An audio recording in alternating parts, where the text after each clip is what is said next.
All right, so Sandy and I are going to have a little like Q&A session to kind of go over some questions that I think most people have, just about a wide variety of general topics, stuff that has to do with nutrition and working out and why we're doing what we're doing, and just kind of explain some stuff.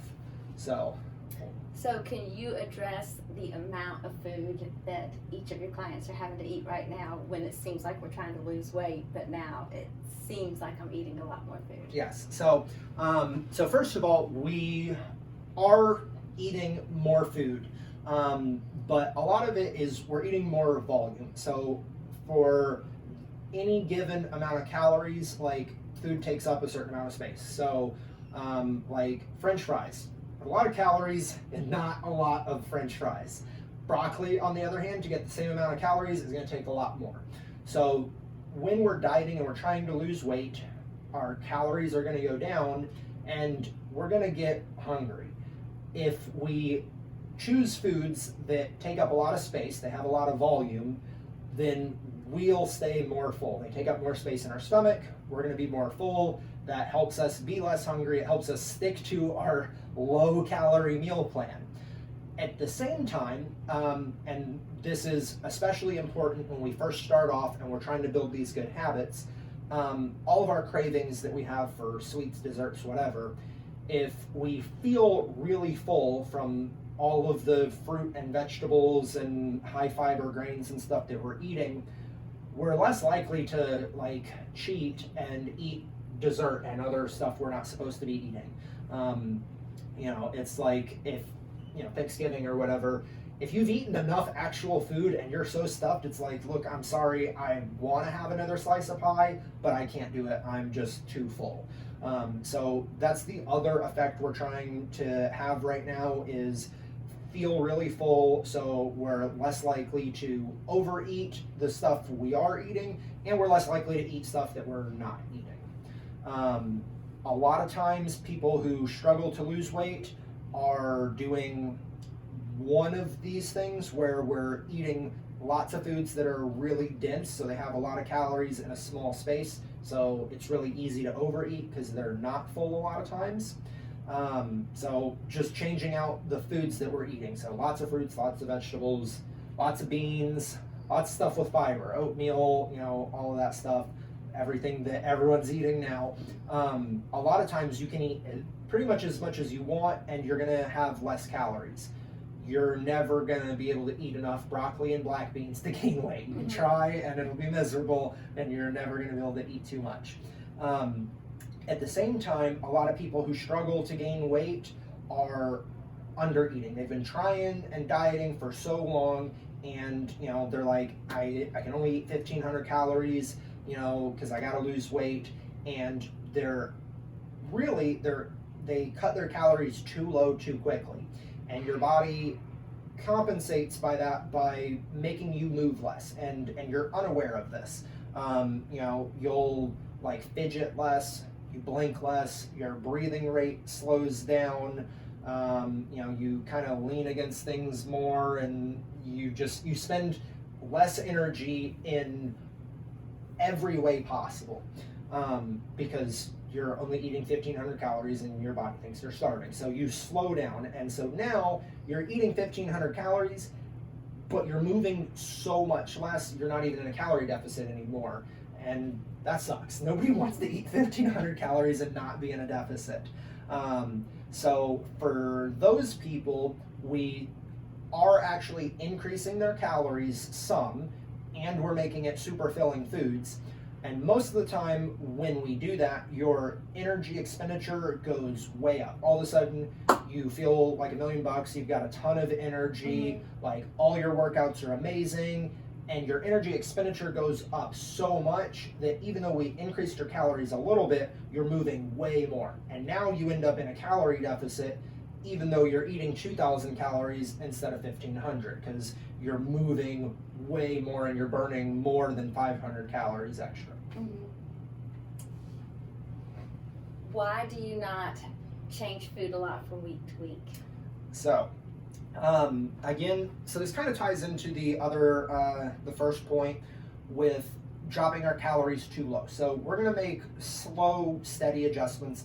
A lot of times people have problems trying to lose weight because they're dieting too hard, or they cut their calories too much and their energy expenditure plummets, and now you're exhausted and you feel like garbage all the time, and then you can't lose weight. So we make real small adjustments to our calories, and we try to lose weight at a slower but a lot more sustainable rate.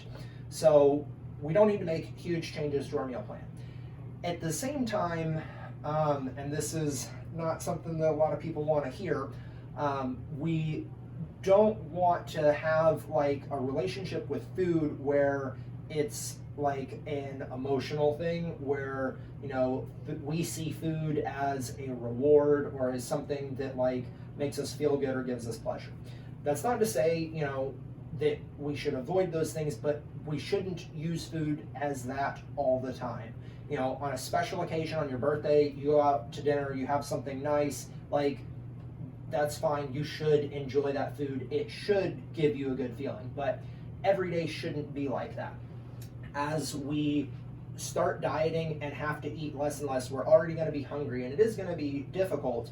And if food is our like coping mechanism for stress, if we use food as like a reward, that is going to make it a lot harder to eat less of it. You'll be more likely to overeat when you have a bad day and when you need to use it as a reward.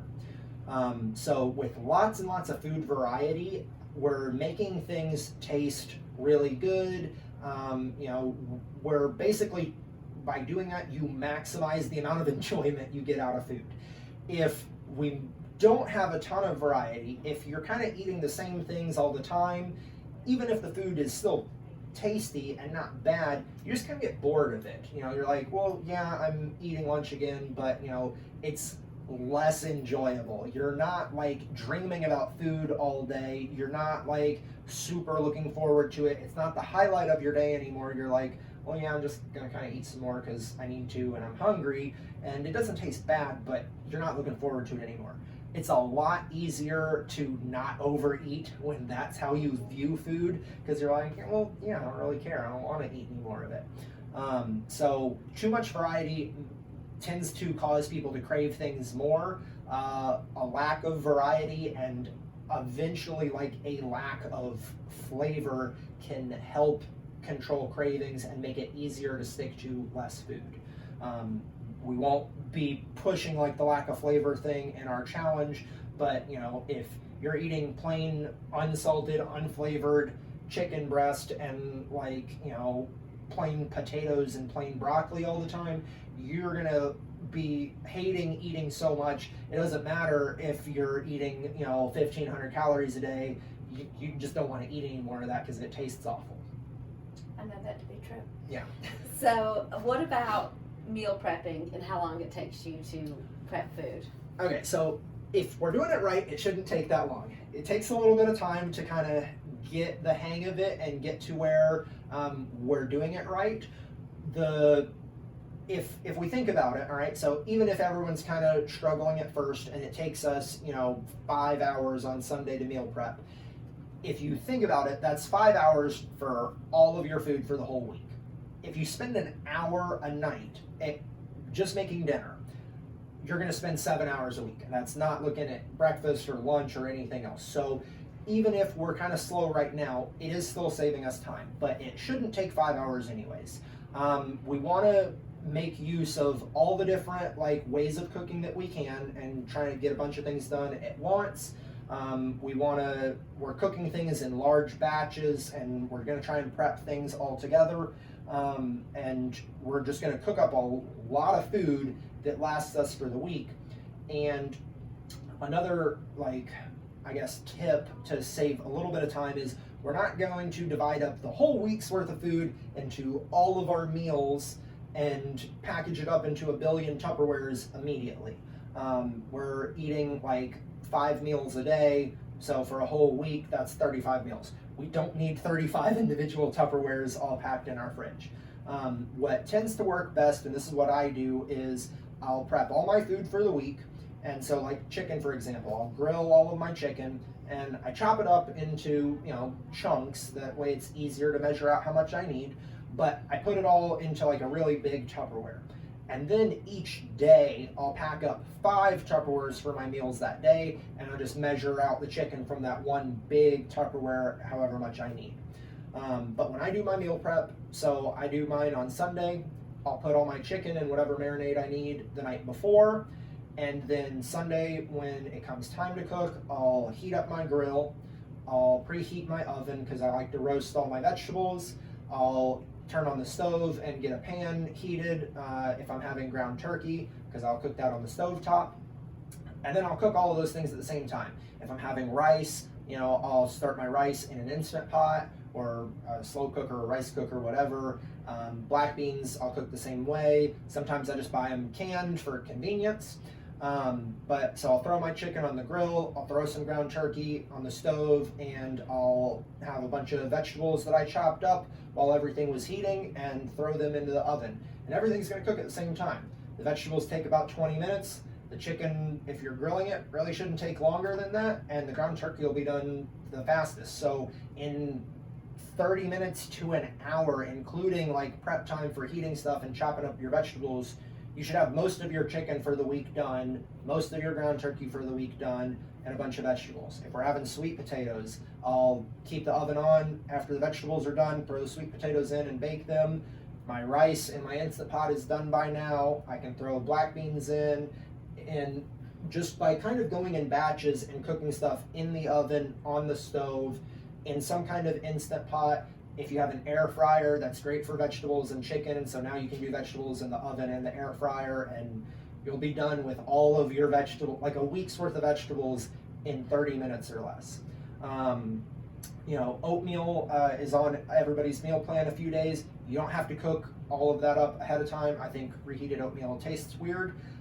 So I'll just measure out the dry amount of oats that I need and put those in Tupperwares. I'll throw the fruit in there, some cinnamon and some artificial sweetener.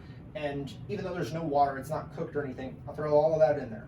The vegetable or the fruit will release a little bit of moisture, they'll soak up some of the artificial sweetener, and so things will be a little wet. But then like in the morning when I go to eat it, I'll just add some water and stick it in the microwave. So the actual cooking time, like you'll spend the largest like single amount of time chopping up all your vegetables for the week. That'll take the longest, and chopping up your chicken when it's done cooking.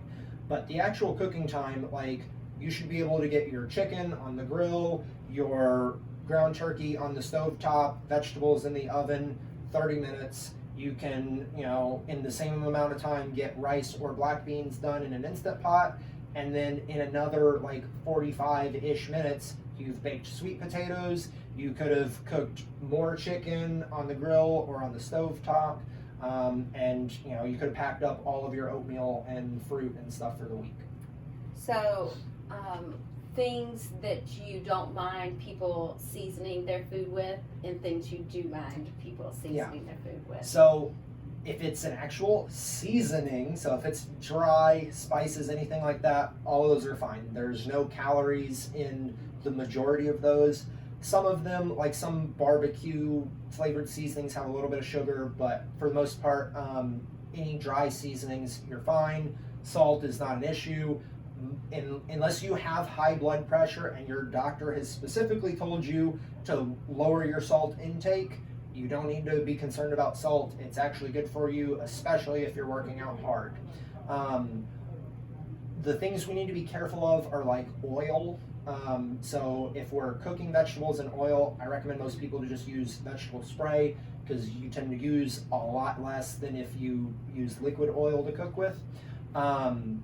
We need to be careful of sauces, so ketchup, mayo, barbecue sauce, teriyaki sauce. Making your own ketchup is hard and not very good, so I don't recommend doing that. But like teriyaki sauce, you can make your own and just use like Splenda or stevia or something in place of actual sugar or honey. And so now it has no calories. With dressings for our salad, the same thing. We want to be careful just because most salad dressings have a bunch of oil and it's a bunch of extra fat, and most people don't measure how much dressing they're eating, and it's real easy to all of a sudden be eating, you know, half a cup of ranch dressing and there's 500 extra calories. So barbecue sauce, teriyaki sauce, salad dressings, those are the big ones that people tend to not think about, and there's a lot of extra calories when you add up all those throughout the day. Same thing with coffee creamer. I know everybody loves their coffee creamer and can't drink coffee without it. If you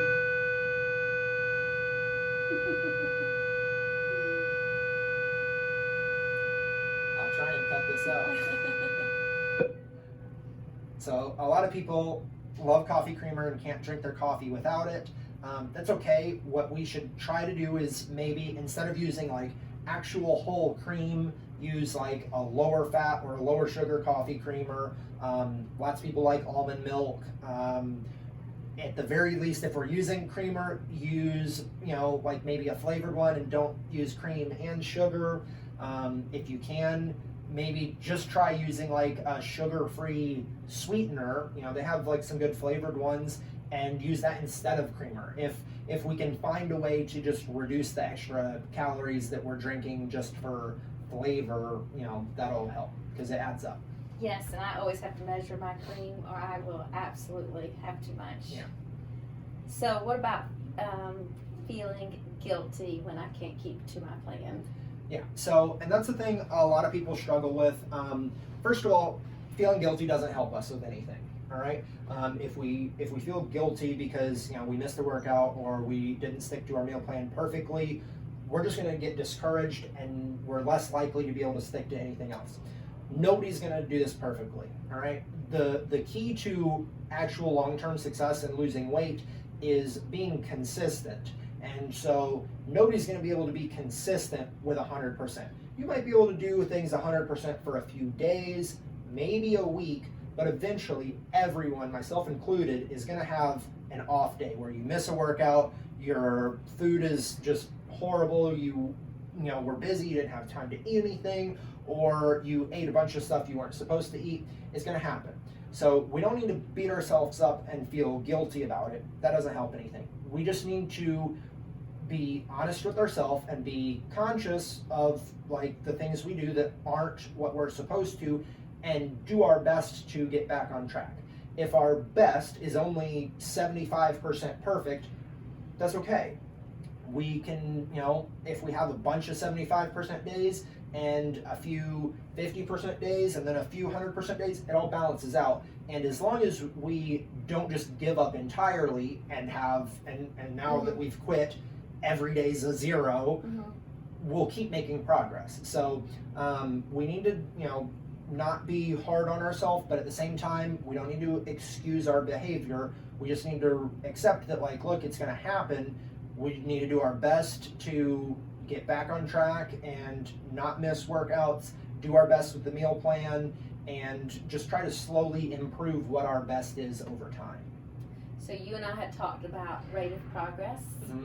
Yeah. With that. Yeah, and so like a lot of times people, you know, when they have an off day, they feel like it just, you know, it set them back. It's negated the hard work they've done, and you know they're not going to make progress anymore. That's not true. As long, you know, if you're doing your workouts, if you ate most of your meals right that day, you know, if you ate all 4 of your meals and for the day according to the meal plan, and then you go out to eat that night for dinner, and you eat, you know, a plate of cheese fries for an appetizer and a giant bowl of fettuccine alfredo and then a slice of cheesecake for dessert, you know, yeah, you had some extra calories, but you stuck to your meal plan the most of the day, and you hit your workout. And that dinner is not going to offset all the other work you've done.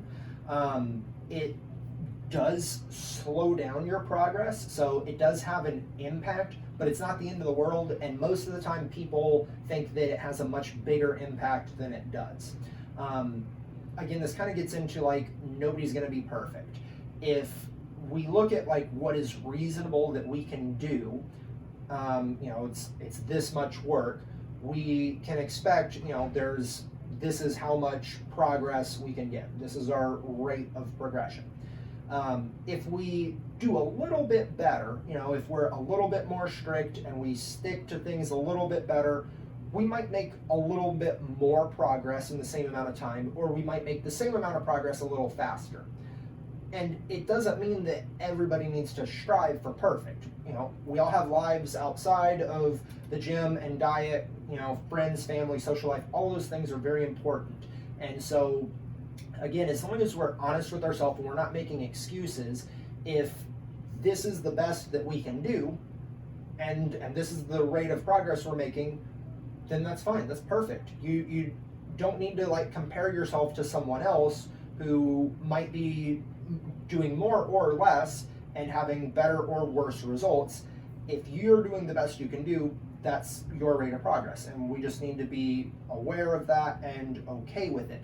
If we want better progress or faster progress, we need to understand there's a trade-off, because we'll have to do more, and by doing more, there's only so much time in the day. You might have to spend more time in the gym, or more time meal prepping, or less time with your family.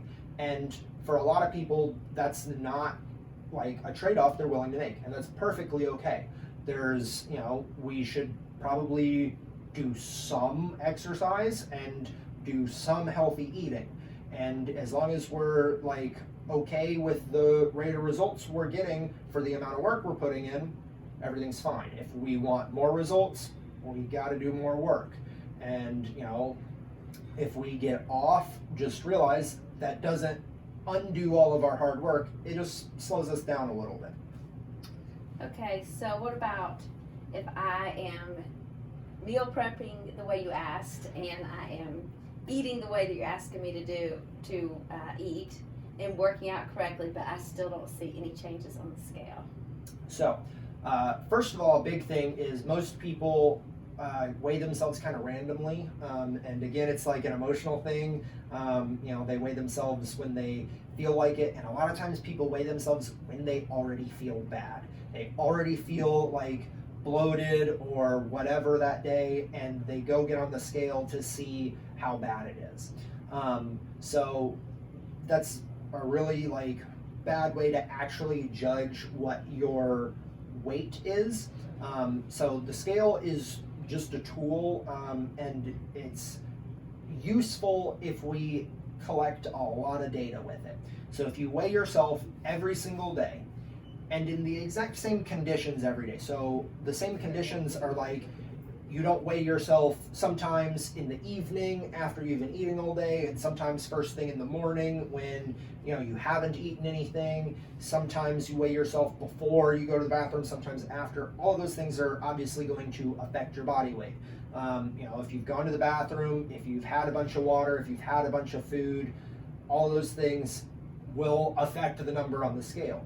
So if we're really gonna put a lot of value in what the scale says, we need to weigh ourselves in the same condition. And what I like to say is do it first thing in the morning before you go to the bathroom or anything. Every day is going to be about the same then. If you do that and you weigh yourself every day, the number's still going to change. The amount of food in your digestive tract is not the same all the time. The amount of water in your body is not the same all the time. So even if we keep our conditions when we weigh ourselves exactly the same, the scale is not going to be the same forever. And that doesn't mean that we're not losing fat or we're gaining fat just because that number's changing.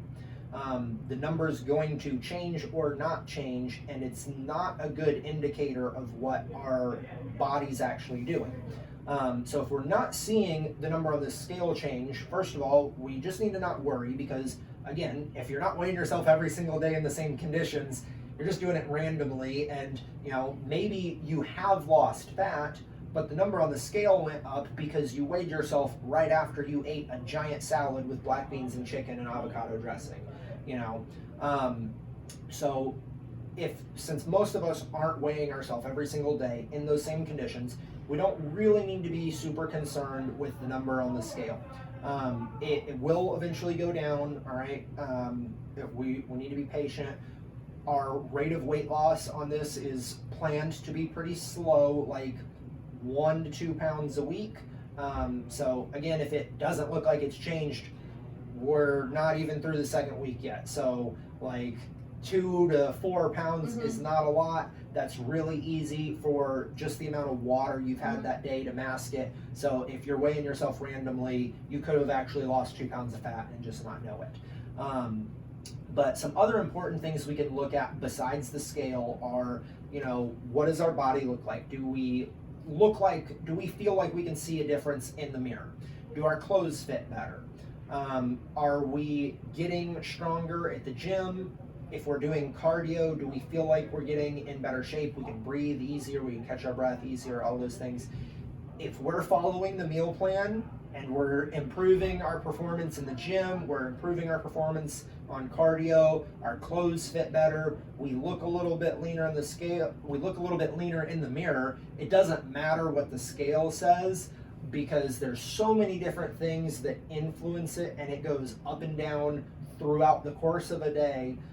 We're on track. We just got to be patient. And again, lots of people have like a number in their head that like, I need to weigh this much. But if you're happy with the way you look, if your clothes fit better, you're able to do more, you're more active, you feel good, you got lots of energy, you're stronger than you've ever been, like, we don't need to focus so much on what that number is. All those other things are great, and those are the more important things that we need to focus on. Yeah, I think one time you told me, how do you know what the ideal weight is for you yet? Because you've never really been in that and a lot of times, so I think with you, when we started, you had like a goal weight in mind, and it's like, okay, so where did that number come from? Most of the time that number is what they think they'll weigh when they look a certain way. They want to look less fat, they want to be leaner, more toned, whatever, and they have a weight that they think will make them look like that. And I always ask people when they come to me with a specific weight, it's like, okay, what if you get to that weight and you don't look like that? Do you want to stop? It's like, well, no, I want to keep going and lose however much weight I need to look a certain way. I'm like, okay, so the number doesn't matter that much, it's how we look. So what if we look the way that we want and you're 10 pounds heavier than that original number? Do you really want to keep dieting and lose less, or are you going to be happy even though you're heavier than you thought you needed to be to look the way that you want? And by pointing it out that way, a lot of times people are like, okay, I guess the number really doesn't matter. I just want to look and feel a certain way. So we're only 2 weeks in. We don't need to stress the scale, especially when we're not using it a ton and super neurotically and weighing ourselves every single day. We need to look at like, how do we feel? How do our clothes fit? How active are we? How do we just feel in general?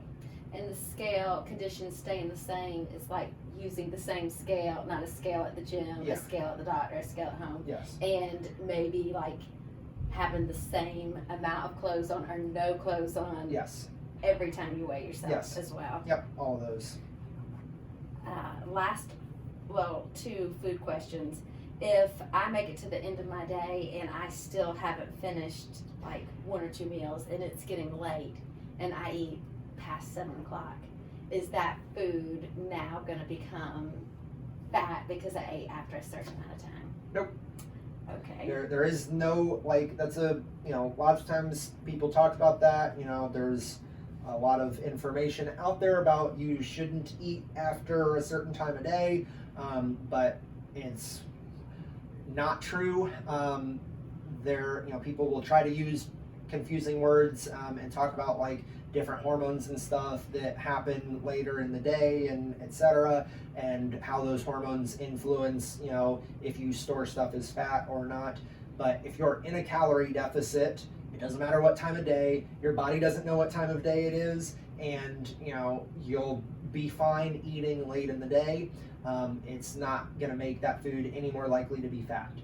I will say, if you're regularly eating that late in the day, sometimes it makes it harder to go to sleep, and so we don't have to eat our meals like all of meal 5 together. if you know your schedule's really busy and you're not going to be home till late and you don't want to eat all of meal 5 20 minutes before you go to bed, you can split it in half and eat half of it earlier with meal 4, so that now you've got a little bit less food to eat late in the day so that you can go to sleep easier. Exactly. Why is it important to use a scale when you're measuring your food, and is it important to be consistent in measurements, whether it's grams or ounces across the board? Yeah. So we need to use a scale just because we need to measure what we're eating. All right. If we're trying to lose weight and we don't know how much we're eating, you can't eat less if you don't know how much you're already eating. And most people just try to eat less, and you really have no idea how much you're actually eating unless you sit down and try and count it. Like, it doesn't matter how much experience you have, like doctors, dietitians, myself, people are really, really bad at estimating how much food they're eating and how much calories are in like a mixed meal that they just ate. And so if our goal is weight loss, we have to eat less calories. The first thing we need to do is start off by measuring how much we're already eating. So there's a couple different ways we can measure it. We can use a scale and just measure the weight of everything. We can measure the weight of some stuff and measure like with measuring spoons and cups and stuff. I don't like to use volumes, so cups or measure tablespoons or anything like that, for anything other than liquids. Because a lot of foods, it depends on how much you cooked it for how much volume it is. So like rice is a great example. If you cook rice on the stove and I cook it in an Instant Pot, there's probably a different amount of water in the final cooked rice. You might use a different ratio of water to rice when you cook it. So even if we both measured out like 4 cups of dry rice and we cook it, and you scoop a cup of cooked rice, it might be, 1/16 of all of the rice you cooked, and because it soaked up a bunch of water and expanded. My rice might have soaked up less water and expanded less. So if I measure out a cup, it's more rice because it's packed in there more dense because it didn't expand as much. If we weigh it out, again, it is going to weigh differently, but it's all of your rice is always going to be the same, and it doesn't matter how much you squish it into that cup. You can't squish more in without it weighing more. So, a cup of your rice is not always going to be the same. It depends on how much you squish it in there, but 100 grams of your rice is always going to be the same. Yes. And 100 grams of my rice is always going to be the same. And for other foods that we don't measure, that don't vary on how we're cooking. So a really great example is fruit. One apple is not the same. All apples are not the same. There's a huge variety of sizes. I've had a few Honeycrisp apples in the last few months that are literally 3 times the size of an average apple. They're huge. They're 300 grams. Well, if I'm saying I'm eating an apple and you're saying you're eating an apple, but I'm eating a gigantic 300-gram apple the size of my head, and you're eating a small Fuji apple that only weighs 100 grams, one apple is not the same. But 300 grams of apple is 300 grams of apple. Exactly. And so using a scale is a much more precise way to actually measure and control your food. You should probably be consistent just for the sake of your own confusion, and if you're using grams, just measure everything in grams. There's no reason to use grams for some things and ounces for some things. They're both measures of weight, and it just gets confusing if you're switching back and forth between the two of those all the time. Even things like peanut butter, where a lot of times the nutrition information is in tablespoons, and people think 1 serving is 2 tablespoons. If you're measuring that and you go get a tablespoon out of your drawer or cabinet and you scoop your peanut butter out, most of the time you're not eating it straight out of the measuring spoon. You're going to put it on something, and now you've just got an extra spoon to wash off. There's leftover peanut butter on there that you're not eating, and I don't know about you, but I don't want to have my peanut butter stolen from me. So I don't ever even measure peanut butter by volume with a spoon. 2 tablespoons of peanut butter is 32 grams. So I'm going to scoop out 32 grams of peanut butter, and most of the time, if I'm having it on toast, I just put the slice of toast on my scale and add peanut butter until the scale says it's 32 grams of peanut butter, and then I'm done. And now I didn't dirty up a measuring spoon for no reason. All of the peanut butter that I get to eat is on there. I'm not leaving leftovers on the spoon. All the leftover that was on the knife is not what I get to eat. All 32 grams, all 100% of that 2 tablespoons is right there on the bread. Yes. So, when you're working out, if I finish day 1 and 2, switching over to workouts rather than food, if after day 1 and 2 I am wore out, do I get to take a break before I finish Yes. the next one? So that is, you absolutely get to take a break. That's why our workout plan is only 4 days, so that everyone has plenty of time to rest. Our workouts are difficult and are only going to get harder. And our recovery from each workout is as important as the workout itself. So especially the first week is probably the worst. People hopefully aren't as sore the second week, but even if you are, you don't have to work out 4 days in a row. You don't have to work out 2 days in a row. You can work out Monday and take Tuesday off, and then do day 2 on Wednesday, and then day 3 on Friday, and day 4 on Sunday. You can space it out as much as you want. With 4 days a week, we get plenty of work in, and you have plenty of options to rest in between those days. Personally, I like to do Monday and Tuesday, take Wednesday off, and probably Thursday off, and then work out Friday and Saturday. That's just how I like to structure my 4 workouts in a week. You get plenty of time to rest in the middle from those first 2 workouts that are going to be hard. You still get to have Sunday off. You get a day of rest before the next week starts.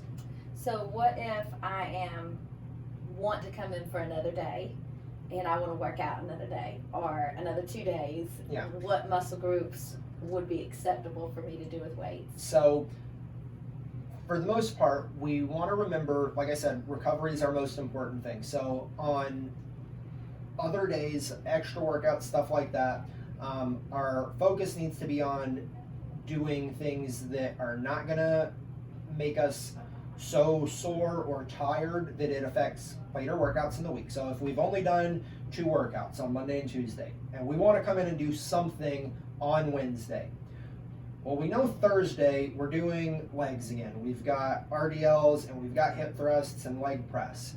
So we probably shouldn't come in and do something that's going to make our legs really tired and sore.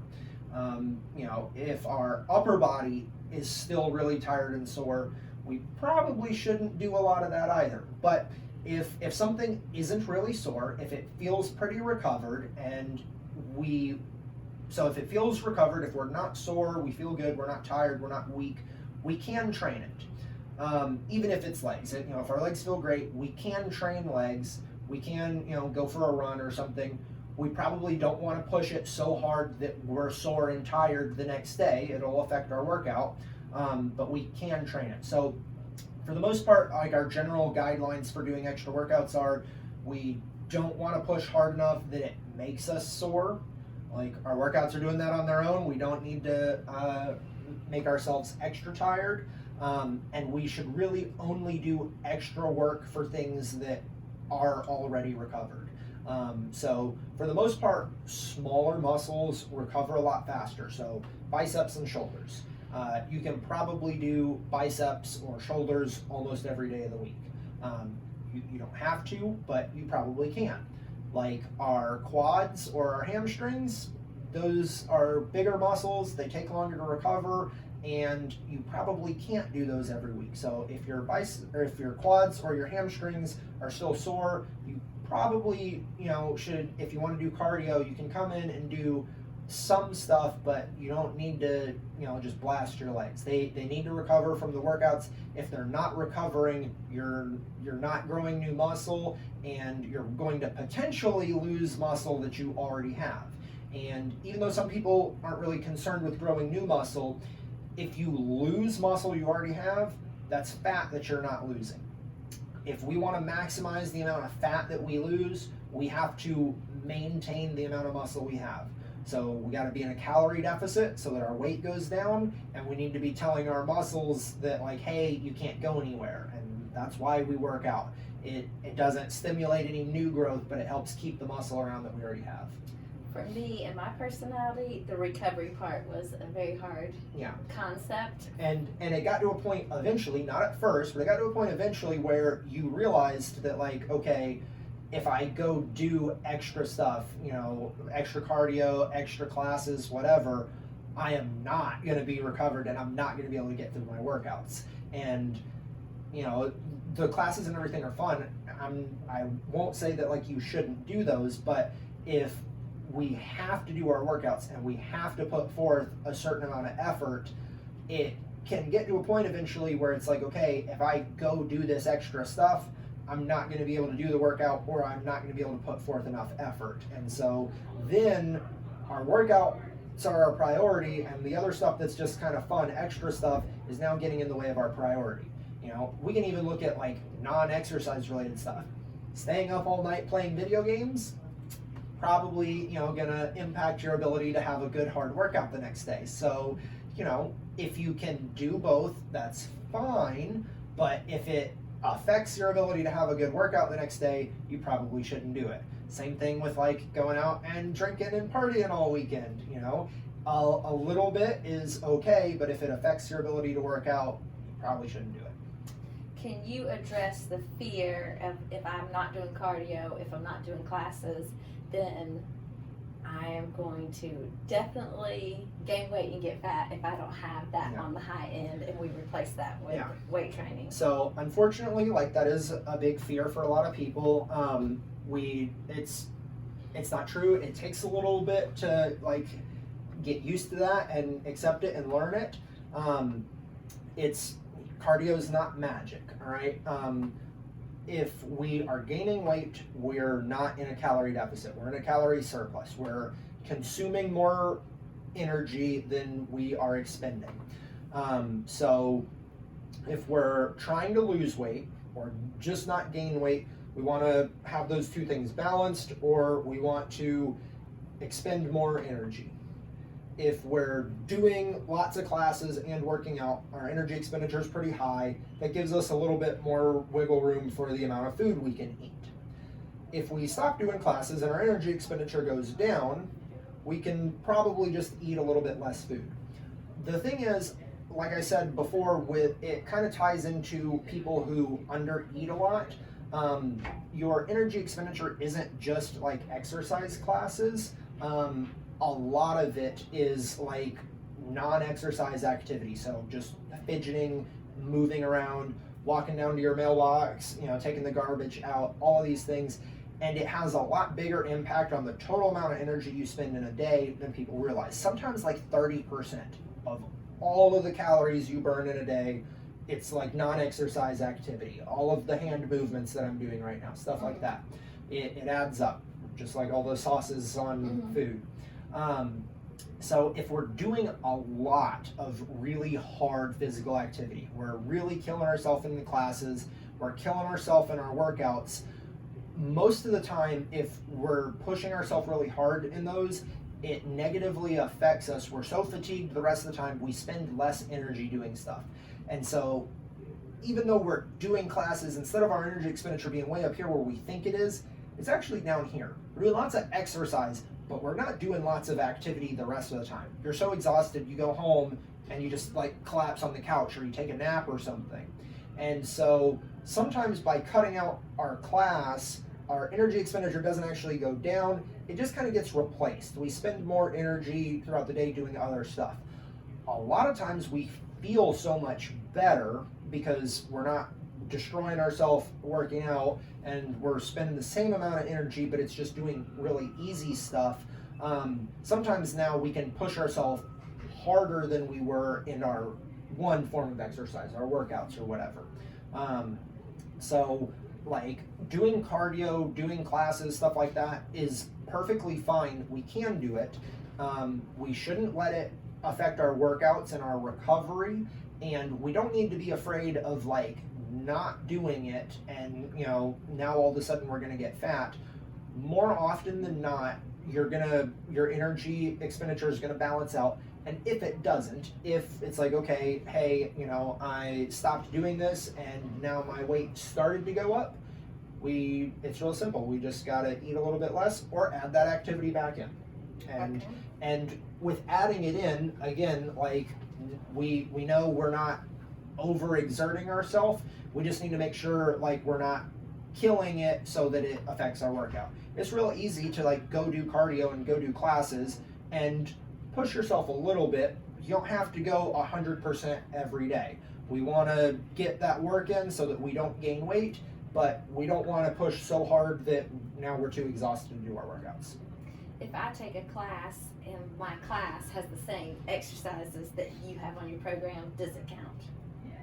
So if you're doing it in that class, are you using the same weight that you would be using in the workout program? Probably not. Are you pushing yourself all the way to failure the same way you do in the workout program? Probably not. Okay, so then it doesn't count. It's totally different. Okay, last question. How will you address everybody whose back is hurting or their just body in general places are hurting that are not normally hurting since they started? So back pain is a big one, just because that's kind of scary for a lot of people. Most of the time, if our back is hurting, our technique on some or multiple exercises can be improved.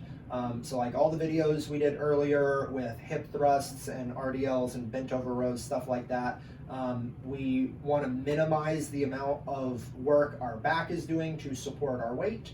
And a lot of times just changing our technique a little bit, now all of a sudden it's like, hey, my back feels a lot better. At the same time, we do use our back on those exercises. So anything where we're bent over, our back does like the opposite of what our abs do. Our abs crunch us over and our back extends us up and keeps us straight. So anything where we're bent over, our back keeps us flat and keeps our torso from rounding way over. So we will use those muscles, and unfortunately, like a lot of times people who aren't used to exercising, those muscles are pretty weak, and so they will get tired, and those muscles in particular tend to burn a lot. Different muscles feel different when they get fatigued, and the ones in our lower back tend to burn a lot. They like feel real tight and it doesn't go away really quickly, which just sucks. It hurts and it's uncomfortable, but those muscles will get stronger and that will improve. And we just want to make sure that like any of those things where we're bent over, we're not trying to train our lower back. We're trying to train, our hamstrings or other muscles, our upper back if we're doing rows. And so as long as we feel those other things as much or more than we feel our lower back, we're probably okay. If we only feel our lower back and we don't feel any other thing working, we're probably doing something wrong and we need to improve our technique. So like I said, it's a supporting muscle. It kind of holds us in position. It stabilizes things. So it is okay if it's tired. That will improve over time as it gets stronger. But as long as that's not the only thing we're feeling and we're still training the other muscles that we're trying to train, we're going to be okay. Thank you. All right. So I really like doing the little Q&A thing. I think I'll try and do this again more frequently. And if anybody has other questions that they want, I'd like to see them on the Facebook page. And hopefully, if it ever stops raining and we do any of the outdoor classes, I'll try to, like, if people have questions, meet up with other people doing the challenge and do more of these so everybody can ask questions. And I think this type of thing will be helpful for people. Sometimes people have questions and don't even realize they have that question, but when they hear it, they're like, oh yeah, no, that was good, I needed that. Thank you very much. All right, thanks.